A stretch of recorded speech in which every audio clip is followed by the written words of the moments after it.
reasons for our own spiritual practice. I mean, parenting kids is a very difficult spiritual practice. They're like our bodhisattvas. Don't tell them that, though. So ultimately, our goal as parents is to get them through their adolescence in one piece. Because all things are impermanent. These too shall pass. Like a kidney stone. It will pass like a kidney stone. But it will pass. And purpose, the heart of being for every human being, not just for adolescents, but also for parents, is this thing called ikigai. Have you heard of ikigai? I had no idea what it was, and then I found it on Facebook. My sister posted it from the Philippines, and she's kind of like a Catholic Buddhist sort of thing. It's really funny. But she likes posting Buddhist things, even though she's Catholic. So, okay. But there's 4 aspects to ikigai. It's something that they love to do. It has to be something that they're passionate about. And then it's something that the world could use, where it might be needed. Then ultimately they can get paid for it. It's called career. And in the course of time, the more that they do something that they love, they can be really good at it, which can ground them in reality, which can prepare them eventually for being adults, emancipated adults. You don't want them living, in your house forever, trying to figure out what they're going to do with themselves. Although, in my country, in the Philippines, the kids never leave. The roles just reverse. And that's why we don't have nursing homes over there. So my parents pretty much stayed in the house, and my older brother took over the household, and he took care of my parents until they passed away. So he never left. But I had to leave because I sucked at being Catholic. So that wasn't funny.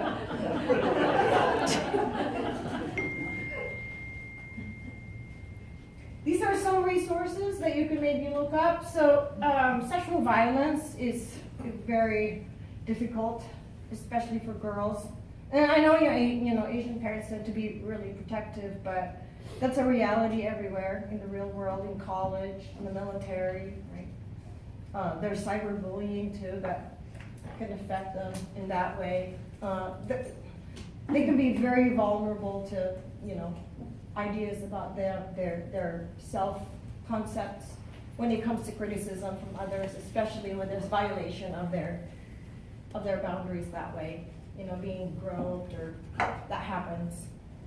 And so it's really important that they feel comfortable enough to be able to talk to somebody about it, because it's very difficult to carry in that brain, that emotional brain. And so there's a website called Rape, Abuse, and Incest National Network, 800-656-HELP. There's also the National Suicide Prevention Hotline, 800-273-TALK, or they can text, help me, 741-741. I can't see because I'm old. There's a National Alliance for Mental Illness. It's a national organization with local chapters. There's, of course, the National Institute of Mental Health. If you want to do more of the geeky stuff, all the research is being done. And then there's American Academy of Child and Adolescent Psychiatry. We're becoming kind of dinosaurs. When I got my board certification in 1990, that's a long time ago. There were about 8,000 of us board certified child psychiatrists at the time, nationwide. And now it's still about 8,000. So the number of psychiatrists are actually dwindling over the last 10 years by maybe like 10%. There aren't enough shrinks, But there are more and more lay counselors and things like that. So the role of psychiatry is really changing, and it's really hard to get to, psychiatrists. But the paraprofessionals, psychotherapists, right, social workers, they're much more available than psychiatrists. And so our roles have become more like consultants and members of a bigger group, a bigger team, so we could be more efficient. What I've actually done in my own community is I've encouraged primary care physicians and pediatricians to just call me on my cell phone, if they want to do a consultation. Or the ones who are a little bit more advanced is they can text me.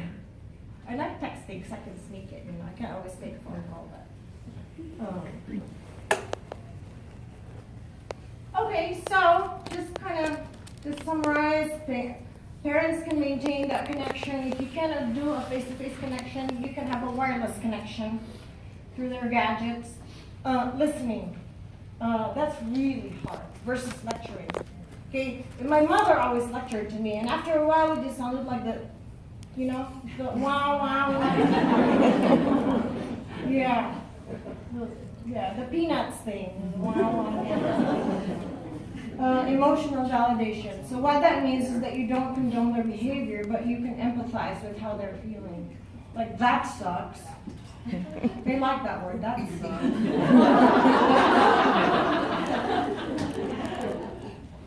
Acceptance or approval of behavior, but not the human being. Okay?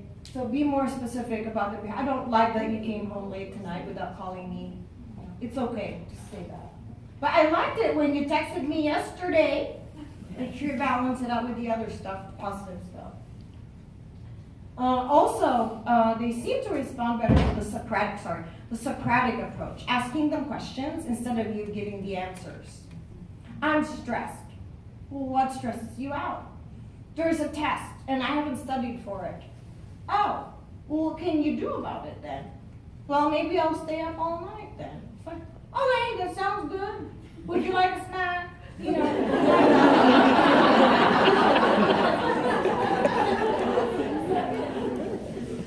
it's so easy to just tell them what to do. So when I have a session with my patients and there's no time to explore this because, there's not enough time for anything, I just tell them, just do what I say and you'll be just fine. And then they come back and then they go, I got a DUI. It's like, what? How come you didn't do what I told you? You should have just done what I told you. But humor kind of goes a long way.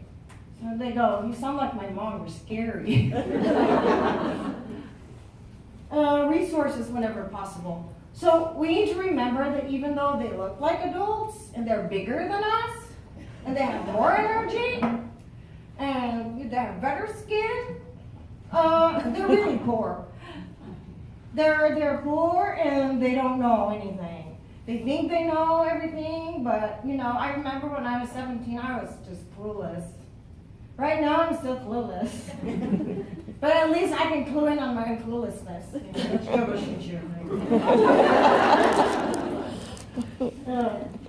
So they might need money, like I just got a text from Taylor. She has her prom tonight and she goes, can I have $25 because this dinner is really expensive. She was telling me last night it cost $80. And where can a kid get $80? Except from their parents, right? So, you fund them. Knowing in the back of your mind, someday you're gonna pay for my nursing home.